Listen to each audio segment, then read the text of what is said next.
Queremos convidá-los a todos a cantar o hino 489, Grande Alegria.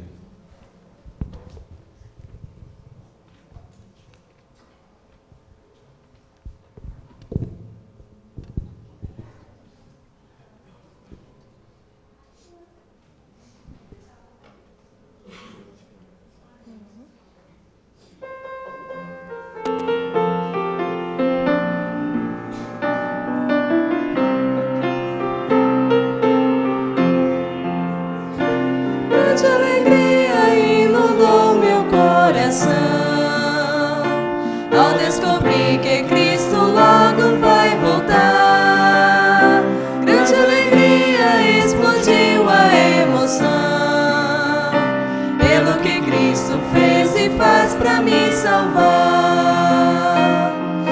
Olhando ao redor eu vejo a dor, pessoas sofrendo sem amor, comendo miséria para não morrer, tentando na vida não sofrer.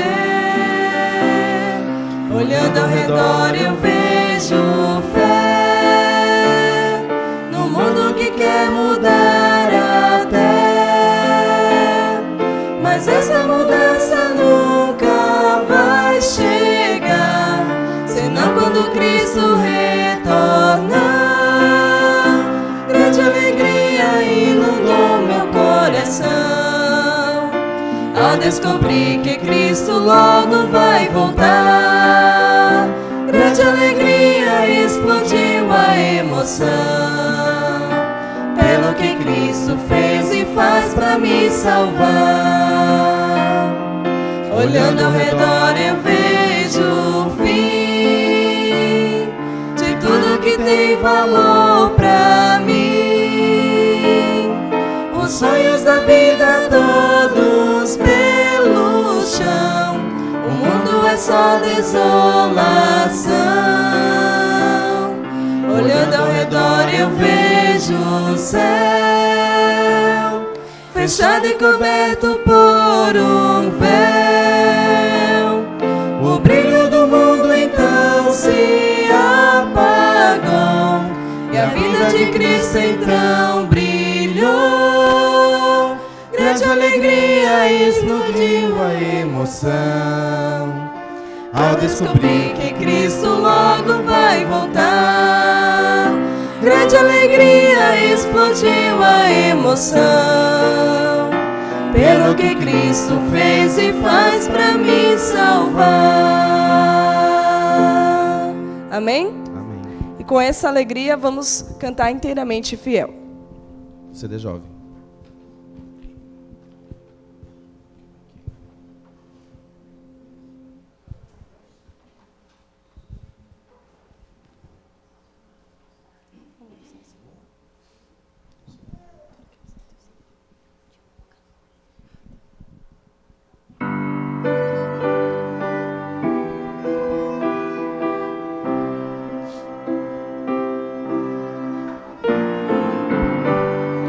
Vou mais pensar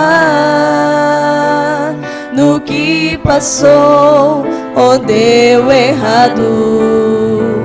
Aquilo que Deus começou irá crescer, pois tem o seu cuidado. Quem tanto me amou merece de mim a entrega do meu melhor. Sou inteiramente de Cristo Jesus. Fui feito para viver como um filho do Rei. Sou inteiramente ligado a Jesus. Para sempre serei inteiramente fiel. Eu quero ser.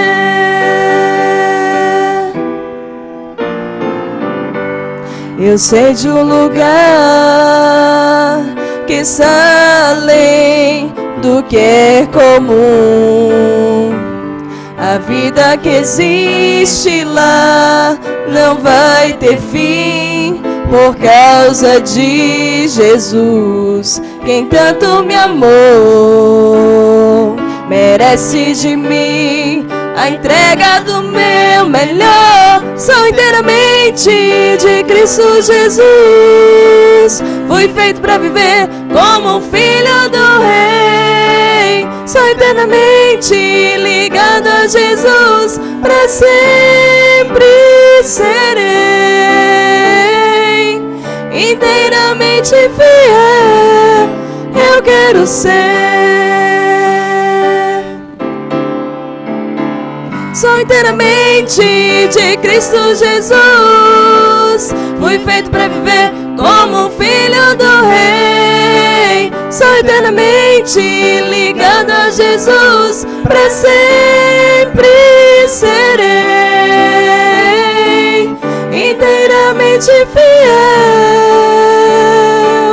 Inteiramente fiel. Inteiramente fiel. Eu quero ser.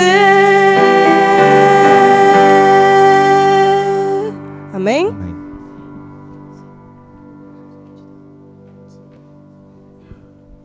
Vamos nesse momento nos colocar em pé e cantar com toda a força, Somente Teu.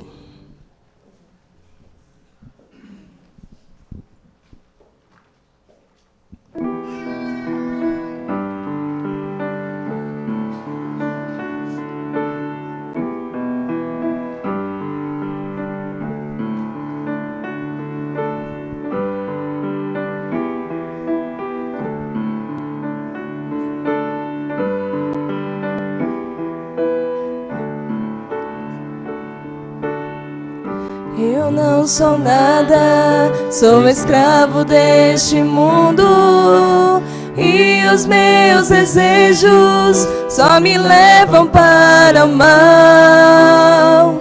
Estou cansado de cair e levantar, já não tenho forças e preciso ser guiado.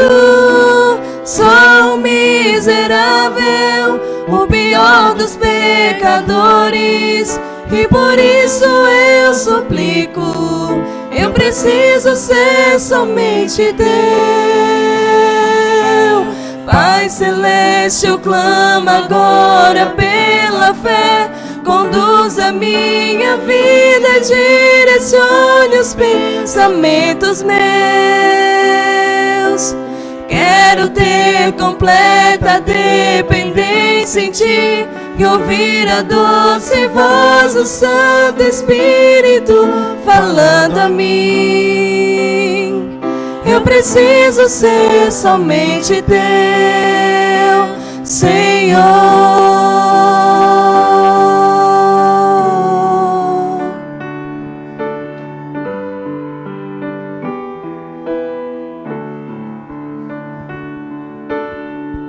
Eu não sou nada, sou escravo deste mundo, e os meus desejos só me levam para o mal. Eu sou cansado de cair e levantar, já não tenho forças e preciso ser guiado. Sou miserável, o pior dos pecadores, e por isso eu suplico, eu preciso ser somente Teu. Pai Celeste, eu clamo agora pela fé, conduza a minha vida, direcione os pensamentos meus. Quero ter completa dependência em Ti e ouvir a doce voz do Santo Espírito falando a mim. Eu preciso ser somente Teu, Senhor.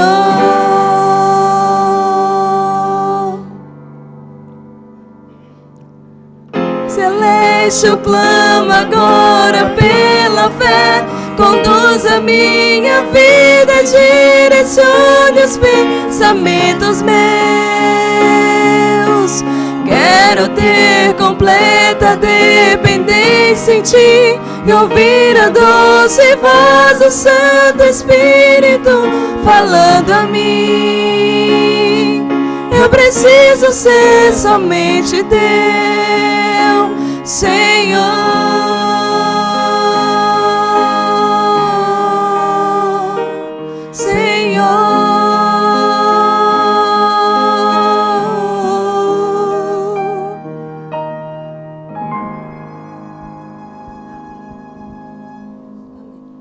Pai do céu, nós estamos em Tua presença neste momento, prestando um culto ao Senhor, Te adorando. O coração está aberto, a mente preparada, e nós queremos neste momento declarar ao Senhor, cada um de nós que aqui está, nós queremos ser inteiramente Teus, Pai.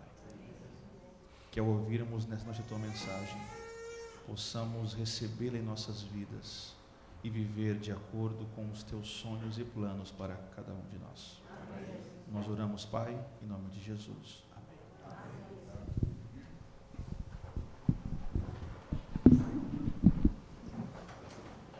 Neste momento teremos a grande oportunidade de agradecermos a Deus pelas bênçãos derramadas em nossas vidas através do dízimos e ofertas. Para isso, vamos orar.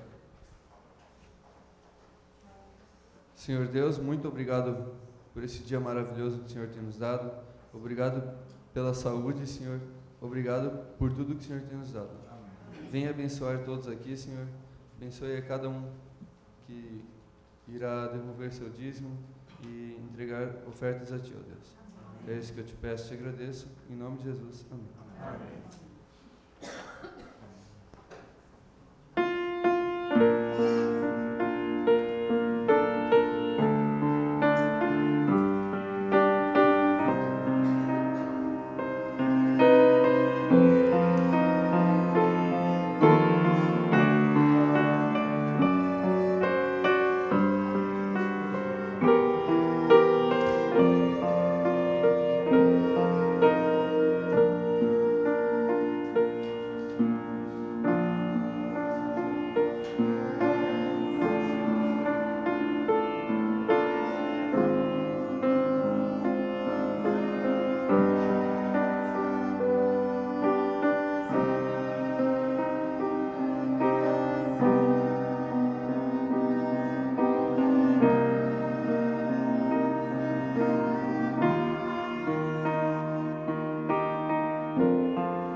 Neste momento eu vou convidar a irmã Andréa. Cadê a irmã Andréa? A irmã Andréa está vindo lá. Ela vai nos trazer uma mensagem musical.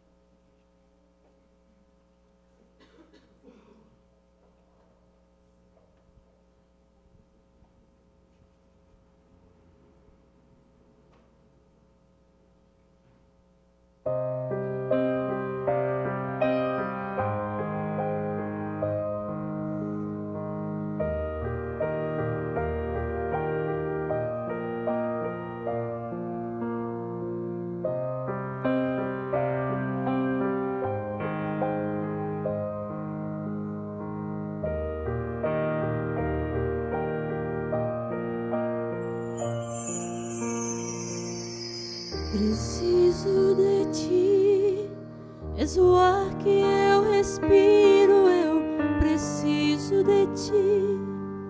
Vem, escuta as batidas do meu coração, clamando pelo teu nome, Senhor Jesus.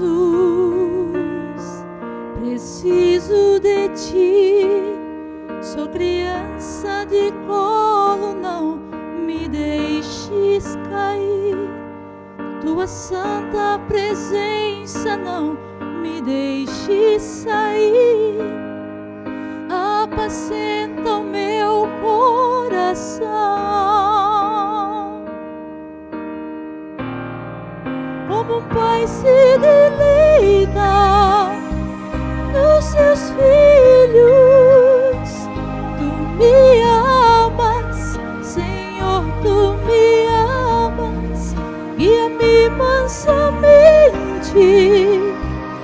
às águas que curam, que restauram, águas tranquilas que descem do trono, águas tranquilas que fluem dos teus rios. Jesus, Jesus, Jesus, Jesus, como um pai se deleita nos seus filhos. Tu me amas, Senhor, tu me amas. Guia-me mansamente às águas que curam, que restauram, águas tranquilas que descem do trono, águas tranquilas que fluem dos teus rios. Jesus, Jesus, Jesus, Jesus, Jesus.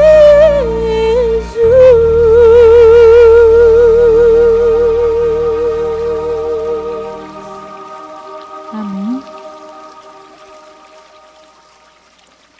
Andréa, muito obrigado, que Deus seja louvado por diversas vezes através do seu dom, viu? Neste momento será tocado o hino 497 e nós teremos a oportunidade de trazermos a nossa oferta de sacrifício para a reforma do nosso templo.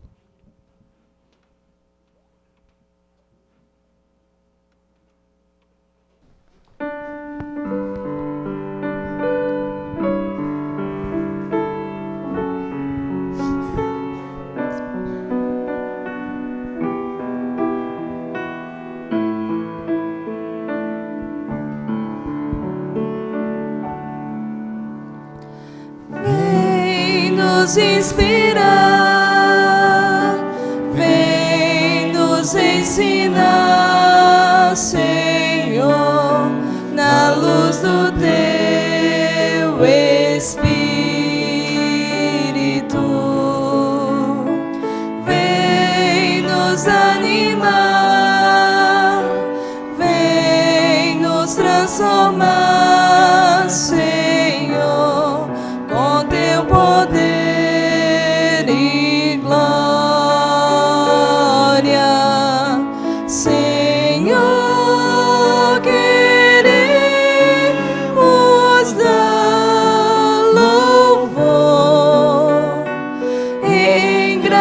Gratidão a ti,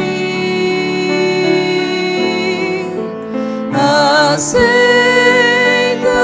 nosso coração, vem transformar nosso ser.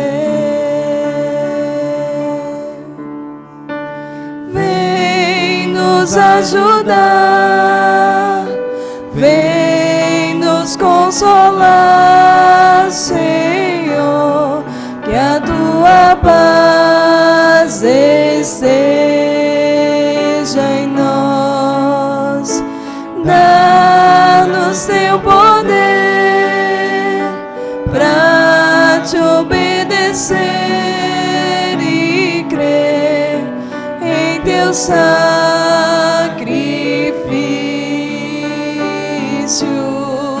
Senhor. Queremos dar louvor em gratidão a ti. Aceita nosso coração, vem transformar nosso ser. Amém. Estamos numa noite de privilégios. Primeiro porque estamos na casa de Deus, com tão boa música. Segundo, porque estamos recebendo aqui conosco o pastor Lucas Araújo. Ele é evangelista da Associação Norte Catarinense. Pastor, seja bem-vindo entre nós. Que Deus o abençoe neste momento. Todos vocês, boa noite. Muito bom estar de volta aqui com vocês e poder reencontrar aí tanta gente que para nós é querida, é especial e faz parte da nossa vida já desde muitos anos atrás. Encontro o pastor Palma, trabalhou comigo no Paraná já, né, pastor, alguns anos atrás. Encontro o Zenato e a Carmen. O Zenato falou agora há pouco no treinamento que quando ele se converteu, se batizou, ele ia de vez em quando lá para Nova Brasília, refugiado, né? Aqui não tinha como pregar, pregava lá para a gente. E era uma bênção, viu, Zenato e Carmen?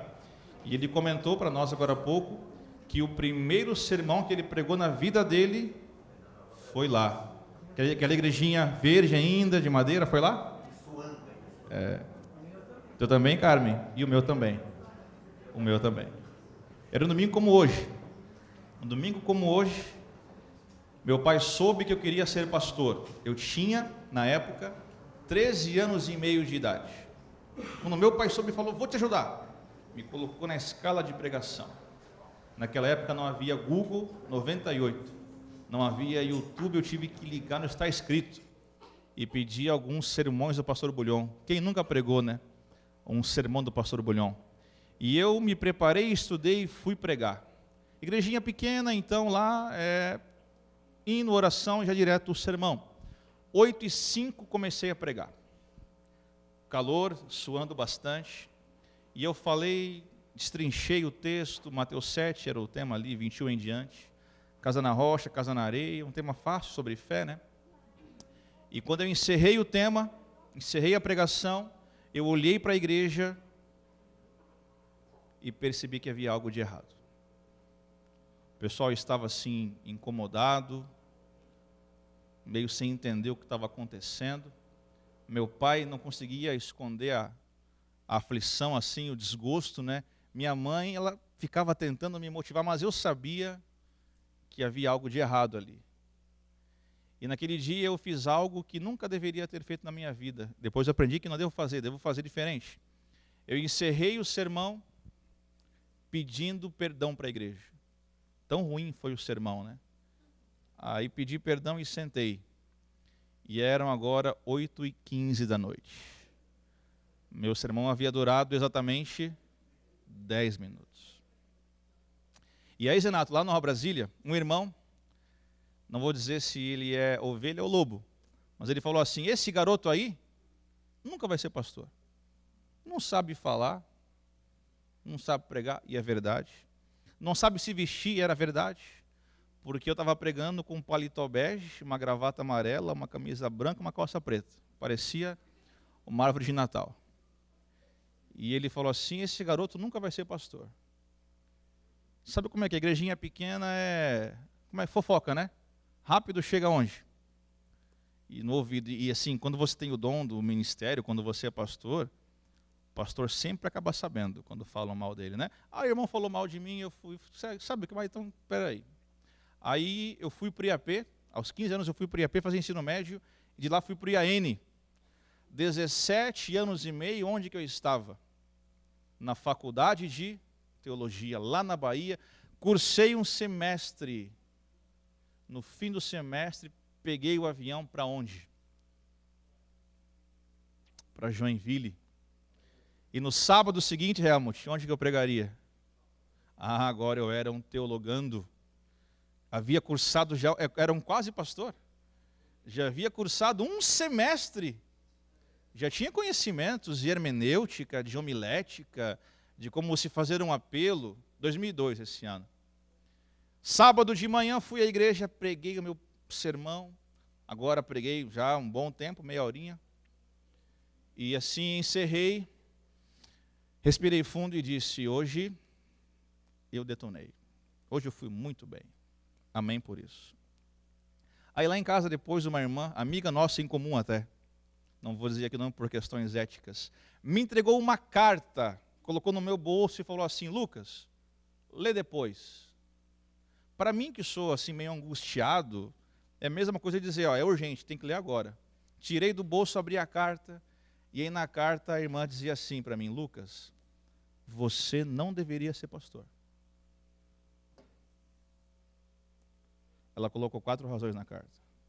Olha, alguns vão estudar, não se formam, outros se formam, não têm chamado, outros têm chamado e saem, e assim, ó, você não leva jeito para ser pastor. Aí eu falei, ah é? Deixa para mim então.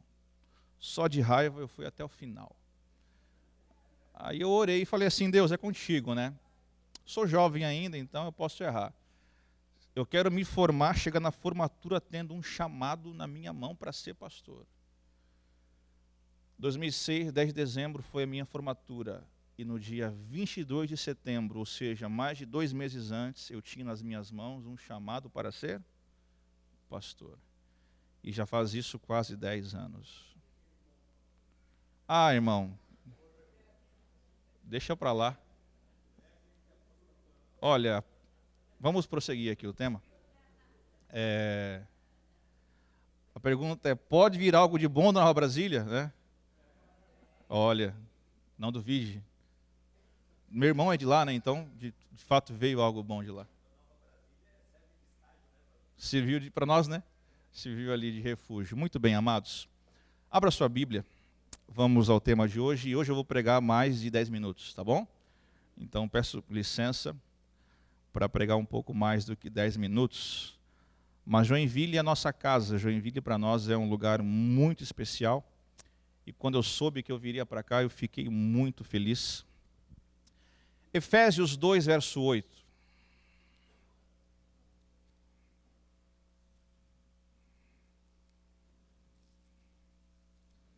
Este é o texto de hoje à noite e apenas este. Efésios 2, verso 8. Quem achou, diga amém. Nós vamos ao texto bíblico e assim. Algumas coisas que você vai ouvir hoje, elas não vão te agradar. Então já se prepara aí, tá? Fica tranquilo. Respira fundo, porque algumas coisas que você vai ouvir agora aqui vão mexer um pouquinho contigo. E a ideia é essa. Efésios 2, verso 8. Vamos à Bíblia. Antes, porém, como estamos, faremos mais uma oração. Querido Pai, Tua palavra está aberta. E nesse momento nós te pedimos que nada nos impeça de ouvir a Tua voz falando a nós. Em nome de Jesus, amém. Efésios 2, verso 8, a Bíblia diz assim. Pois vocês são salvos pela graça, por meio da fé, e isto não vem de vocês, é dom de... Este é o texto e o tema da noite. Um texto simples, curto, mas que encerra dentro dele, quem sabe, as maiores preciosidades da Bíblia. Neste texto, Paulo está falando sobre o quê? A nossa salvação. E quando Paulo fala sobre a nossa salvação, Paulo diz claramente que nós somos salvos pela graça. Se nós somos salvos pela graça, esta palavra pequena com 5 letras, graça, deveria, deve e precisa ser uma das principais palavras do nosso vocabulário. Porque nós somos salvos pela graça. E a palavra graça vem do grego charis. E essa palavra significa várias coisas, como graça, presente, dom, favor imerecido, mas todas elas significam algo muito simples. Algo que você recebe sem mesmo pedir ou mesmo merecer. Graça é dádiva, graça é presente, graça é favor. E nós somos salvos pela graça. E quando Paulo diz que nós somos salvos pela graça, ele mexe conosco dizendo assim: olha, vocês são salvos pela graça, por meio da fé, e isto não vem de vocês. A graça não nasce conosco. A graça não está em nosso DNA, em nossas células. Nós de nenhuma maneira somos ou provedores ou portadores de graça. O ser humano, em sua situação natural, o ser humano natural, ele existe, ele vive sem a graça. Em palavras literais, a condição do ser humano sem Jesus em sua vida, sem a graça em sua vida, é uma situação de literal o quê? Desgraça. Esta é a situação do homem natural. Uma situação, a palavra é até dura e até forte, mas é justamente a situação das pessoas que vivem sem Deus em suas vidas. Desgraça. Romanos 3, o verso 23, o apóstolo Paulo lá diz algo que é para você e para mim. Lá ele fala assim: porque todos pecaram. Se existe uma coisa que todos nós temos em comum, sejamos membros da Central, do Guanabara, Nova Brasília, não importa onde nós frequentamos, não importa quem nós somos, não importa de qual família a gente vem, não importa quanto tempo temos de batismo, não importa quantos sábados nós já guardamos, quanto dízimo já devolvemos, existe algo que nos iguala, que nos equipara, eu e você, todos nós somos o quê? Ou alguém aqui não é pecador? Todos nós somos. Nada do que você venha a fazer na sua vida, nada que você venha a deixar de fazer ou fazer, deixar de comer ou comer, deixar de ir ou deixar de fazer, nada que você venha a fazer na sua vida vai tornar você mais ou menos pecador. Você nasceu pecador e você vai morrer sendo pecador. Esta é nossa condição. Nem mais nem menos. Todos nós somos pecadores. E agora Romanos 6, no verso 23, lá Paulo diz que o salário do pecado é o quê? O que é salário? O que significa isso, salário? Merecimento. Você trabalha 30 dias para receber ao final do mês o seu salário. Sua empresa ou seu chefe lhe paga o seu salário e a pergunta é: ao lhe pagarem o seu salário, estão te fazendo algum favor?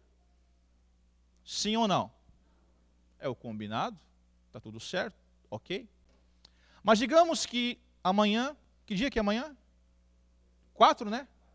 Ou depois, dia 5, você vá ao banco e vai lá e tira seu saldo e descobre que ao invés de 1 salário, lhe depositaram 10 salários. Amém por isso? Há um apoio? Observações? Está votado? 10 salários. A reforma sai em 2 meses, Alexandre. Acabou. Já derruba e faz outra igreja. 2 meses a reforma sai. 10 salários. O combinado é? Os outros 9 seriam o quê? Ou um erro de caixa, pode acontecer, ou presente. Paulo diz, o salário do pecado é morte. Em outras palavras, o que eu e você merecemos? O que eu e você merecemos? Se Jesus olhasse agora para você e para mim aqui em Joinville e dissesse assim, olha, aquele povo de Joinville é muito legal. O povo de Joinville é 10. Aquele povo da Central, olha, gente fina. O povo é legal mesmo, então olha, eu vou dar para eles hoje o que eles merecem. Se Deus nos desse hoje o que nós merecemos, eu e você, receberíamos o quê? Receberíamos o quê? Morte eterna, a segunda. O salário do pecado é a morte. Nada que você faça nesta vida te livrará ou te livraria deste destino. Mas graças a Deus que o texto não acaba assim, Paulo conclui dizendo o quê? Mas o dom de graça é o quê? Que vem através de quem? Você entende isso? Nada que você faça, nenhum sábado que você guarde, nenhum dízimo que você devolva, nada que você faça nesta vida vai te tornar merecedor de algo da parte de Deus. A salvação é única e exclusivamente um ato de graça. Você não contribui em nada, você não ajuda com nada. Tudo que você pode fazer é dizer o quê? Eu aceito isso aí. Nós não temos parte. Não estou aqui tratando de obras versus graça, ok? Lei e graça, isso aqui é um outro assunto, fica para um segundo momento. Estou aqui me atendo ao tema salvação. E quando o tema é salvação, a Bíblia diz que eu sou salvo pela graça. E isso não vem de vós. É dom de quem? Aqui mora o problema para alguns. A graça é única e exclusivamente dom de... E o ser humano, ele é acostumado a dar valor às coisas que para ele são caras. É ou não é assim? Quanto mais caro é o item, quanto mais caro é o bem, mais eu dou valor para ele. É ou não é assim? Eu morava ainda em Maringá. Minha esposa chegou um dia no nosso prédio com o carro. Eu estava na janela e eu vi ela chegando em casa. Ela guardou o carro na garagem e eu lá de cima observando. E ela não subia. Ela dava voltas ao redor do carro, ia, voltava, ela olhava para algo no carro e eu falei para mim mesmo. Tem problema ali. E quando mexe assim com o carro, o homem, ele se entrega, né? Mexe assim, é como se fossem as mulheres com os sapatos. É uma relação assim, praticamente igual. Minha esposa sobe, eu já estava ali de braço cruzado, já de cara fechada. O que você fez? Aí com aquele jeitinho, né? De Eva, ela, meu bem. Estava entrando na garagem, encostei o carro na pilastra ali, né? Eu voei até o carro para ver. Outro dia, ela chegou em casa, no domingo como hoje, após o culto. Coloquei o telefone para carregar na tomada e botei no chão o telefone. Ela chegou para me abraçar com um sapato de salto alto e pisou com o seu sapato. alguns até deram taquicardia nesse momento. Pisou com o seu sapato a 1 milímetro da tela do meu telefone. Na hora eu quase infartei. Na China, outro dia, um rapaz vendeu um rim para comprar um iPad. Fato. Nós damos valor às coisas que para nós são. Comprei uma TV para ver a Copa, para ver a Alemanha ganhar. Amém? Meu filho foi lá e fez o que com a minha TV? Riscou. A gente pede, arranca os cabelos quase.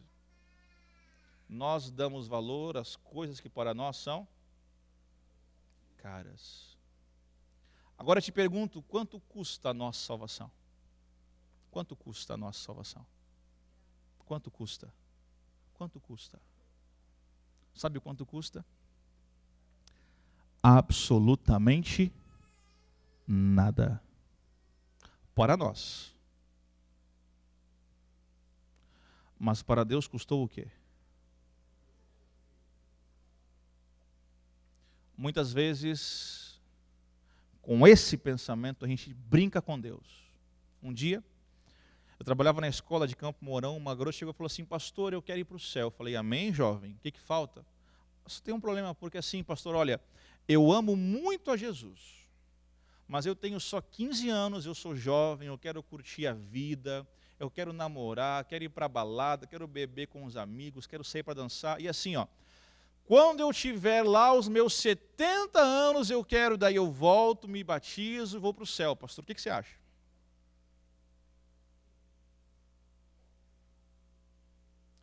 Não parece um tanto quanto arriscado? E sabe qual que é o problema? Muitas pessoas brincam com a graça. Muitas pessoas brincam com o pecado. E é possível chegar a um ponto no pecado de não sentirmos mais a necessidade de um Salvador, que é o chamado pecado contra o Espírito Santo. Algo irreversível. Graça é dom de Deus. E sabe, esse assunto graça é algo que mexe conosco. Primeiro, a graça não é justa. Aos nossos olhos ela não é justa. Porque na lei humana é assim, se você rouba, você vai preso. Se você comete qualquer tipo de delito, crime, você vai preso. Agora, se você comete um pecado e aceita Cristo, o que acontece contigo? O que acontece contigo? Nada, ele paga o preço. Na graça, eu peco e Cristo paga o preço. Isso é justo? A graça não é justa. Por isso que alguns não entendem esse conceito de graça, porque a nossa ótica de justiça ela é equivocada. Outro problema, a graça é escandalosa. Pelo fato da graça não ser justa aos nossos olhos, ao chegarmos ao céu, teremos surpresas. É possível encontrarmos no céu políticos. Já pensou nisso? Chega no céu, tromba com Lula, com a Dilma, já pensou nisso? FHC, só para citar, né? Direita, esquerda, para não ter problema. Você chega no céu e encontra, por exemplo, um corintiano. Não é um escândalo isso? Isso é um escândalo. A graça é assim. A graça é escandalosa. E quando nós tratamos desse assunto, também temos que citar uma coisa. A graça gera efeitos em nossa vida. É impossível alguém que aceita e vive na graça continuar vivendo do jeito que vivia antes. Aí vem as obras. Mas a graça, ela causa não uma renovação, não uma melhora, não uma mudança apenas da nossa vida. A graça transforma totalmente, completamente a nossa vida, amém? Quando a graça atua em nós, o que de fato atua em nós é Gênesis 1, verso 1. No princípio criou Deus. Vem do hebraico bará. É Deus criando algo onde antes há o nada. Quando eu aceito a graça, Deus refaz completamente, Ele zera e recomeça uma nova vida, um novo coração, amém? E pessoas que vivem na graça, elas cultivam em suas vidas características. E pessoas que vivem sem a graça, também têm em suas vidas características. Por exemplo, pessoas que vivem sem a graça são pessoas desunidas. Mark Twain, ele conta que fez um tipo de uma pesquisa. Pegou uma gaiola, colocou na gaiola 3 animais: gato, cachorro, coelho. Colocou comida, água, trancou a gaiola, só para ver o que ia acontecer. Foi embora, quando volta, ali estão os 3 em paz, harmonia. Tirou os 3, colocou outros 3 animais. Comida, água, fechou, foi embora. Quando volta, os 3 vivendo em perfeita paz e harmonia. Tirou e colocou outros 3, agora um adventista, um assembleiano e um católico. Quando voltou, não achou nenhum com vida. Muitas vezes nós achamos que, por conhecermos verdades que outros não conhecem, por sermos portadores de uma luz que outros não têm, muitas vezes, lá no fundo nós achamos que merecemos algo de Deus, ou merecemos mais de Deus. E sabe, isto não é verdade. O amor que Deus tem pelo adventista, Ele também tem por quem? Católico, evangélico, ateu, espírita. É o mesmo amor, é a mesma graça. Eu não sou melhor que outras pessoas por crer de forma verdadeira. Inclusive, eu sou mais responsável por pregar para eles. Mas mais especial, favorito, não.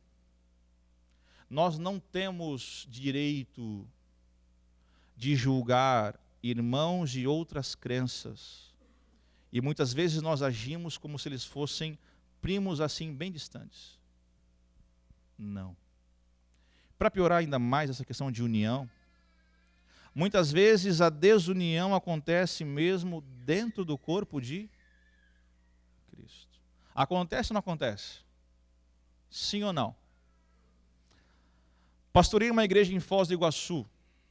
Eu olhava assim para a minha igreja, minhas ovelhas, e dizia assim: olha, no céu deve ter 2 andares. Para esse grupo, que não fala com aquele outro grupo, que não fala com o pastor também. Era uma briga, uma discussão, uma desordem. Outro problema da falta de graça: orgulho. Levanta a mão aqui quem é orgulhoso. Nossa, só tem humilde aqui, Zenato. Eu sou orgulhoso, e você? Você é orgulhoso?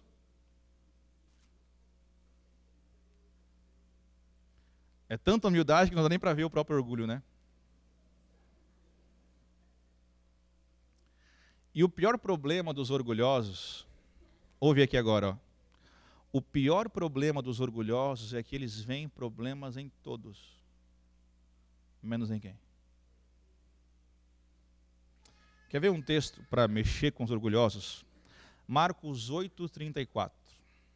Que não sabe de cor, abre lá. Marcos 8:34.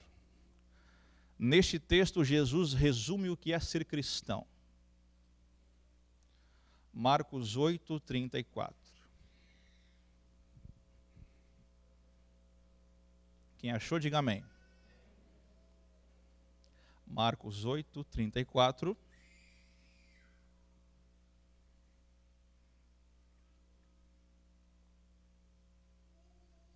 Cristo diz assim: se alguém quiser, não diz aí assim? Se alguém quiser, vir após mim. Ou seja, só segue a Jesus quem quer. Ninguém é obrigado. Então ele diz, agora 3 coisas. Se alguém quiser vir após mim, faça 3 coisas. Quais são elas? Primeira. Qual é a primeira? Qual é a segunda? E qual é a terceira? Vou me ater à primeira. Negue-se a si mesmo. Nós usamos muito essa passagem para dizer assim: olha, irmão, você precisa vencer o pecado, vencer a carne, vencer aquela vontade assim de ir no McDonald's, tomar Coca-Cola. Vence isso, irmão! Amém? Tudo certo, ok? Só que negar-se a si mesmo é isso, e mais do que isso. Negar-se a si mesmo implica em abandonar as próprias opiniões. E aqui mora a ferida. Sabe por quê? Porque no fim do dia, nós sempre queremos estar com a razão. Esposas, é ou não é assim em casa? Maridos, é ou não é assim em casa? Nós sempre queremos ter razão. É ou não é assim?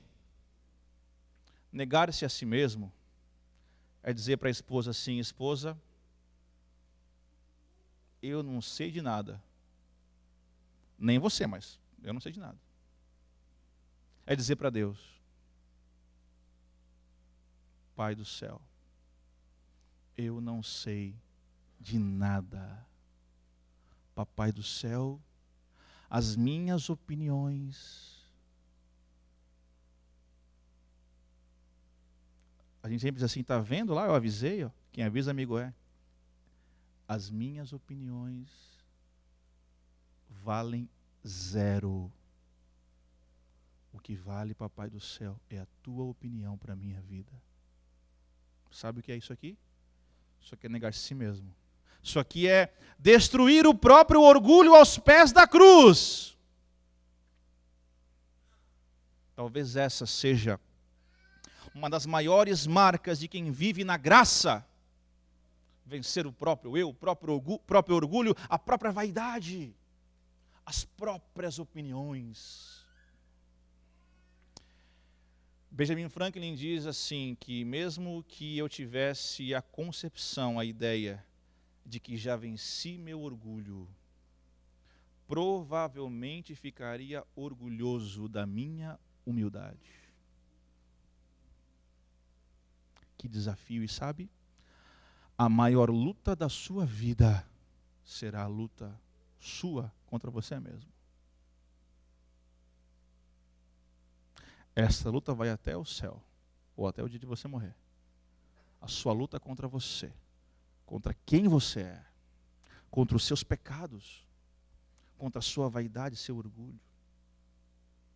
Virando o jogo, a pergunta então, pastor, como que eu sei se eu estou na graça ou não? Agora é simples, agora é mais fácil. Pessoas que vivem na graça, elas resumem sua vida em duas coisas. Primeira, ame a Deus sobre todas e o próximo. As pessoas que vivem na graça são pessoas que amam, são pessoas que perdoam umas às outras, são pessoas que se aceitam. Estava em Londrina, pastor Palma, numa tenda de evangelismo. Estava ali na porta da tenda, quando se aproximou de mim um casal. Eram cristãos. Me entregaram um cartão da Igreja Evangélica da Inclusão Social. Havia no cartão um arco-íris e eu já desconfiei o que era. Eram dois homens, um casal de homossexuais. Estavam na tenda, fiquei feliz por isso. Mas eu pensei comigo, se eles estivessem em algumas igrejas, como eles seriam recebidos? Como eles seriam tratados? Tem igreja que entra bêbado. Já viram isso? Está pregando aqui, entrou um bêbado. Já passaram por isso aqui? Bêbado entrou. Louve a Deus quando entra o bêbado, porque tem lugar que nem o bêbado entra mais.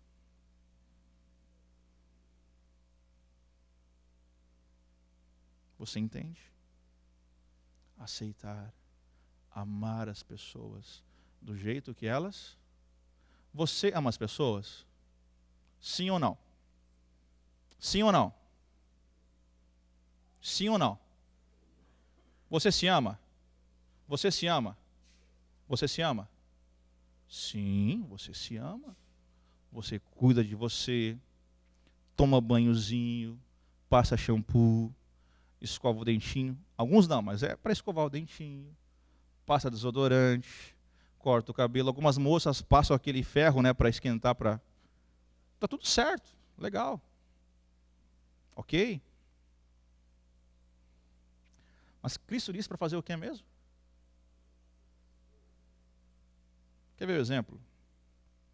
Já fiz com alguns já viram isso aqui. Você gosta de passear? Levanta a mão quem gosta de passear. Digamos que nosso pastor, o pastor Isaías, um homem conectado aí com a sociedade, consiga para nós um patrocínio para irmos para Gramado e Canela, uma viagem sem custo, de graça. Amém? Quem já foi sabe que é bom. E o povo se empolga, o povo faz uma lista de pretendentes da viagem, mas tem um problema. O pastor, ele é conectado, mas nem tanto. Ele conseguiu para a viagem apenas um ônibus com 46 lugares. E o ônibus sairá da porta da igreja próximo sábado após o pôr do sol. E os 46 primeiros que chegarem vão ter direito à viagem. A pergunta é, vai sobrar ou vai faltar vaga? Vocês vão conhecer a adventista de Joinville que vocês nem sonhavam que eram adventistas aqui em Joinville. Ah, vão.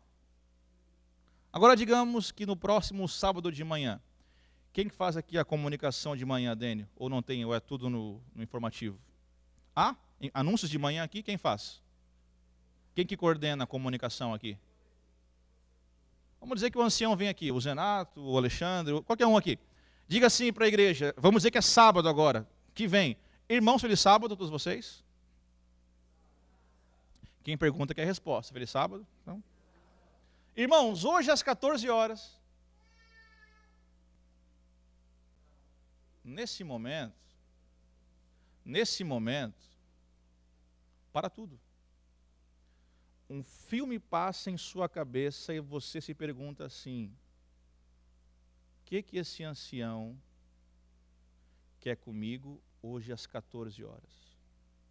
Porque se há um horário no sábado que é mais santo que os outros, é justamente qual? Pós-almoço. Porque sábado após almoço, é hora do quê? Não responda, só pense. Aí o ancião vem e diz assim, olha irmãos, aí você está torcendo para ser um anúncio só para a comissão. Aqui, ó, ou para o coral. Irmãos, hoje às 14 horas, toda a igreja está convocada. Nesse momento, uma lança transpassa teu coração. Teus sonhos e planos desmoronam. Você já sabe o que ele vai dizer. Vai dizer o quê? Todos estão convocados para uma arrancada missionária. O clima até pesa agora, assim, né? Não me responda, não me responda. Onde é que vai ter mais gás, mais ânimo? Na viagem para Gramado ou na arrancada missionária? Hã? Sabe o que eu já ouvi de alguns membros? Ah, pastor, acho que não vai dar. Porque assim, ó, está muito quente, é verão. Não dá para ir para a rua trabalhar. Ah, pastor, não vai dar porque é inverno, muito frio, né? Ah, pastor, agora é primavera, então não vai dar também. Ah, pastor, o campo é duro, pastor. Ah, que campo é duro. Tem muito pagão aqui, o povo não aceita. E eu descobri que não há campo duro. O que há é crente mole. Ame o próximo como a ti. a gente não ama. E esta é a maior marca de quem vive na graça. A marca do amor, a marca do perdão, a marca da aceitação. Nós vivemos na graça quando os judeus comerem junto com os samaritanos. Nós viveremos na graça quando mortadelas comerem no mesmo prato que os coxinhas. Nós viveremos na graça quando vivermos desta maneira, amando uns aos outros.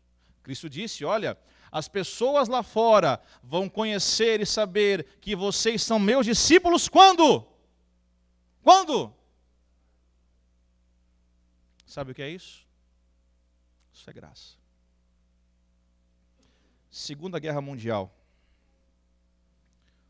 Uma mulher chamada Corrie ten Boom escreveu um livro sobre sua história. O nome desse livro, O Refúgio Secreto. E ela conta sua história de vida.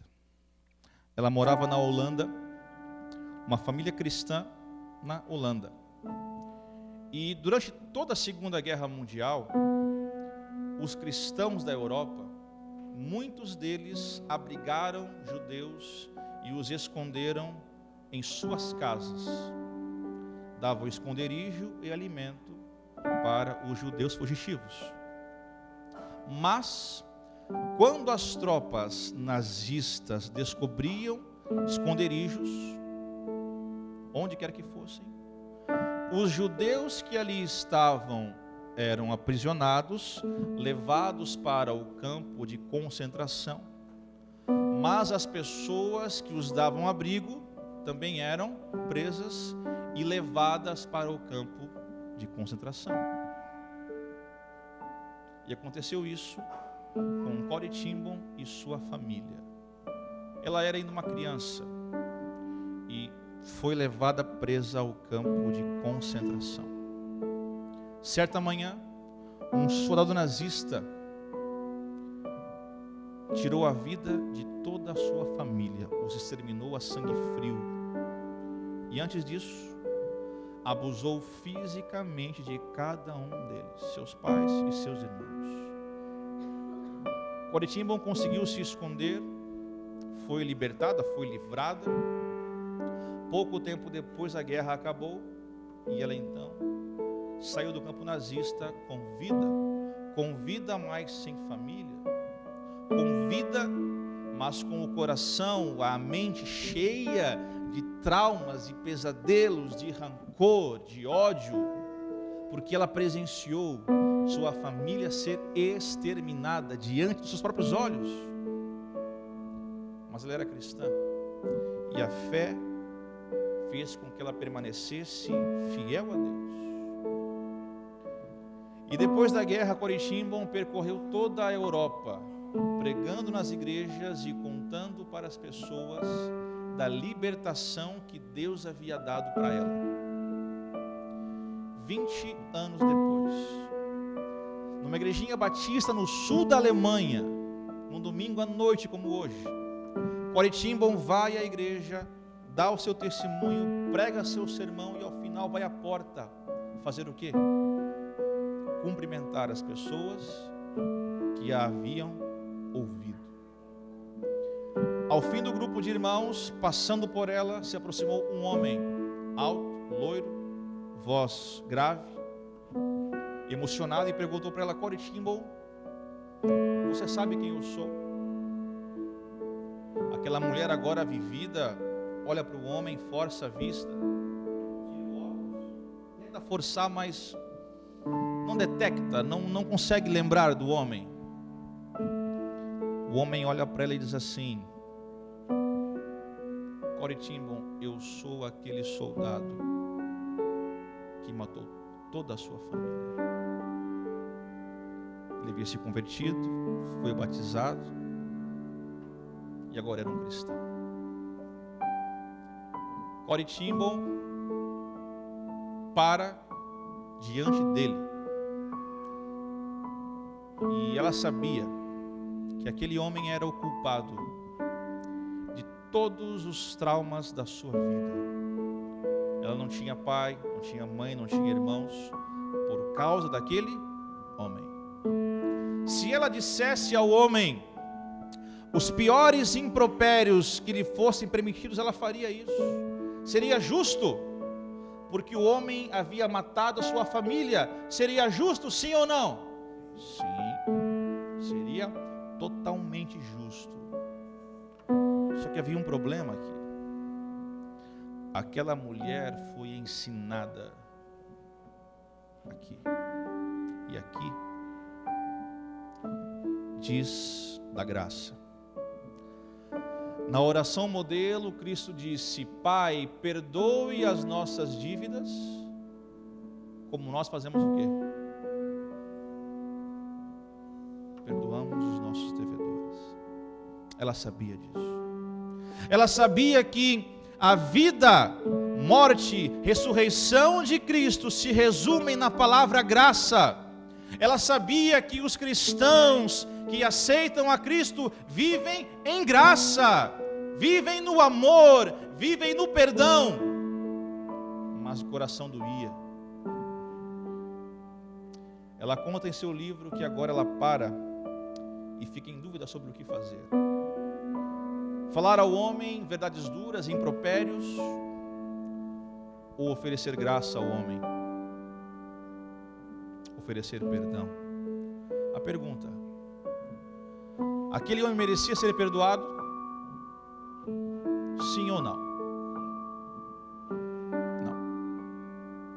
Ainda assim, Oritimbo estende o braço, o abraça, o perdoa. Os dois choram ali por um bom tempo. Deus faz conosco a mesma coisa. Pega homens e mulheres que pecam, homens e mulheres que se afastam, homens e mulheres que têm pecados secretos, homens, mulheres, jovens que têm vida dupla, homens e mulheres que aqui na igreja escondem quem de fato eles são de verdade lá em casa, lá na rua. Deus pega pessoas assim, pessoas que transgridem as leis, pessoas que se revoltam contra Deus, pessoas que não merecem. E sabe o que Ele faz? Oferece graça. E a maior notícia vem agora. Não existe pecado que a graça não possa perdoar. Não existe pecador que a graça não possa alcançar. Cristo disse: onde abundou o pecado, superabundou o quê? Só vem de Deus. Superabundou a graça. Sabe o que é graça? É Deus olhar para a gente que não merece. E aqui, ninguém merece. Graça é Deus olhar para a gente que não merece. E ainda assim dizer para você: filho, eu quero te salvar. Quero perdoar você. Quero limpar os seus pecados. Quero curar as suas feridas. Quero te dar um novo coração. Ainda que vossos pecados sejam como escarlate, eu os tornarei brancos como a lã, límpidos, brancos como a neve. Quem diz isso? O Deus da graça. Não importa quem você é, não importa quais sejam os seus pecados, não importa quais sejam os seus traumas, não importa qual seja o seu passado e nem tampouco o seu presente. O que importa a partir de agora é o seu futuro, e em nome de Jesus ele será na graça. Porque hoje, aqui, agora, Jesus está oferecendo para todos graça, reconciliação, recomeço. Jesus te aceita do jeito que você é, com os problemas que você tem, com os pecados que você tem. Ele te aceita, porque é aqui na graça que Ele vai te transformar. E hoje à noite, Cristo está convidando você para um novo começo, para uma nova vida, uma nova etapa, um novo momento. na graça. Eu queria convidar você. Nesse momento eu quero orar por você. Eu gostaria de colocar a sua vida e a minha nas mãos de Deus. Eu queria pedir aqui licença, se pudéssemos cantar uma canção dos jovens, a canção Restaura. Eu acho que é 2012 por ali, ou 2011, algo nessa linha. É possível? É possível? E eu queria que você cantasse comigo essa música, ou com os amigos do louvor aqui. E se a tua decisão nessa noite é aceitar a graça de Cristo em sua vida, enquanto a gente canta, convido você para levantar-se de onde você está e venha aqui à frente, em atitude de decisão, para orarmos a Deus e entregarmos a nossa vida a Deus e recebermos a graça e restauração que vem de Deus. Podemos cantar?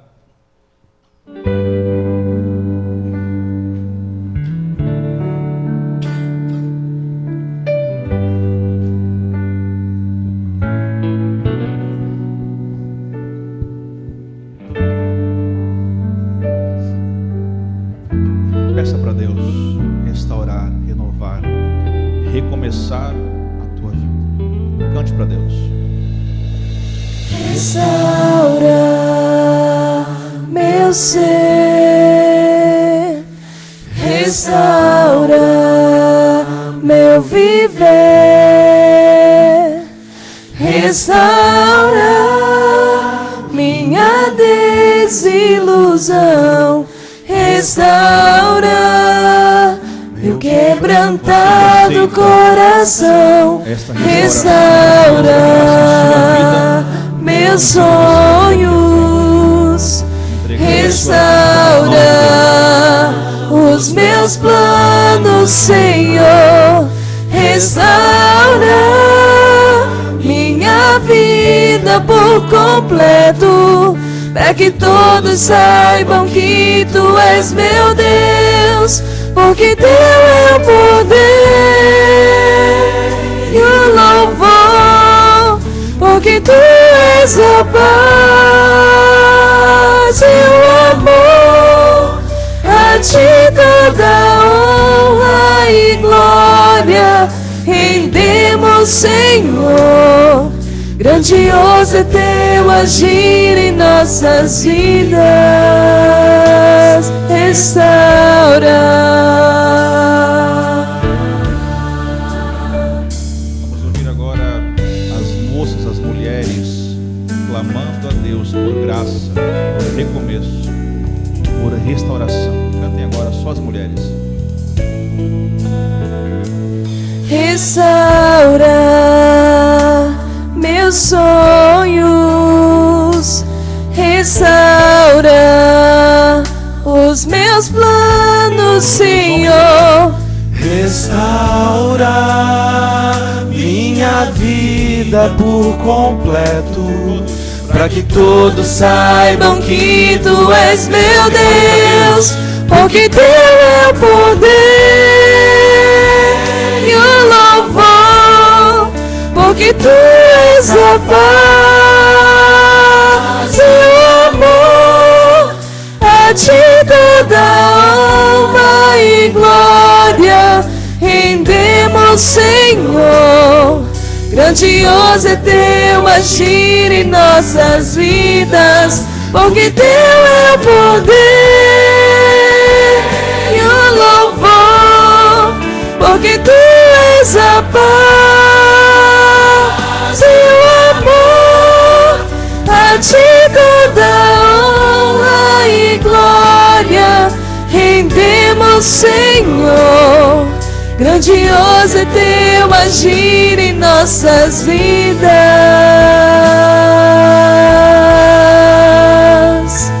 restaura,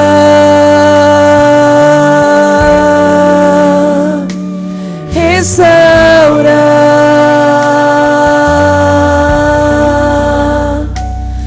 restaurar.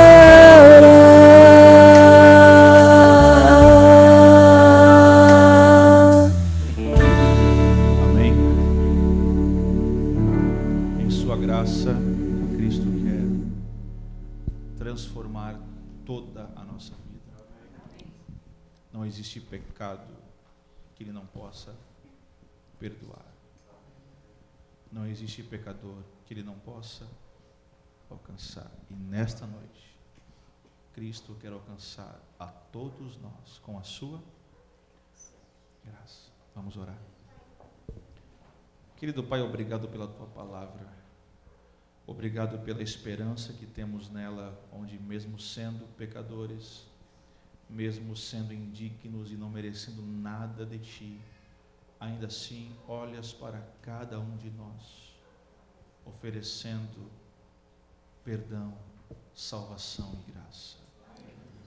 Obrigado, Pai, por esse privilégio. Nesse momento, tomamos em nosso coração a decisão de aceitar a Tua graça em nossa vida. E que as pessoas vejam em nós pecadores redimidos na graça de Cristo. E que outros possam conhecer a Cristo através de nós. E que nós possamos amar, perdoar, cuidar das pessoas, porque agora vivemos em Tua graça. Que possamos espalhar esta graça ao mundo. Que esta igreja, que os membros que aqui estão, todos eles sejam agentes de graça. Por isso, Pai, entregamos a Ti o que temos e somos, colocamos tudo em Tuas mãos e oramos. Em nome de Jesus. Amém. Amém. Olhe para quem está ao seu lado e diga para essa pessoa assim: que a graça de Deus cubra a sua e a minha vida. Diga isso para quem está ao seu lado. Que a graça de Deus cubra a sua e a minha vida. Deus te abençoe. Boa noite.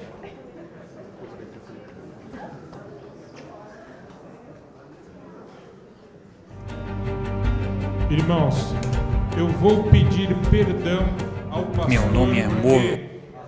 Deveríamos encerrar a nossa, mas nós temos a necessidade de um recado. A irmã Miriam e a diretora jovem virão aqui. Perdoem, deveríamos encerrar com o ápice da mensagem do pastor, mas um recadinho se faz necessário. Irmã Miriam, por favor.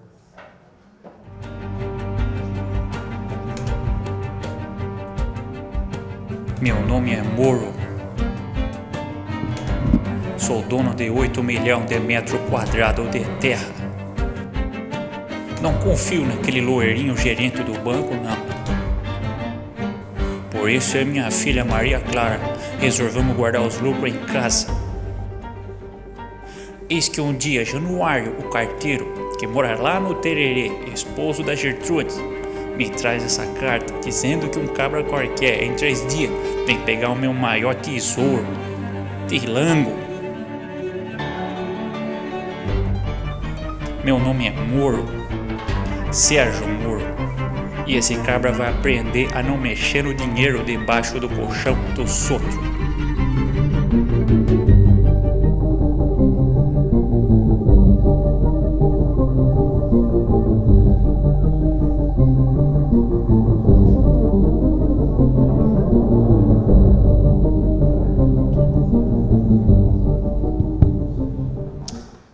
Queridos, depois de um sermão tão tocante, né, no nosso coração, nós achamos também que a igreja também tem os seus momentos para se confraternizar entre os irmãos. E neste dia que o Ministério Jovem, junto com os corais, estão fazendo essas horas especiais lá no CAGE, no dia 30 de julho, para estarmos todos juntos. Vamos lá se confraternizar, vamos levar uma visita, se você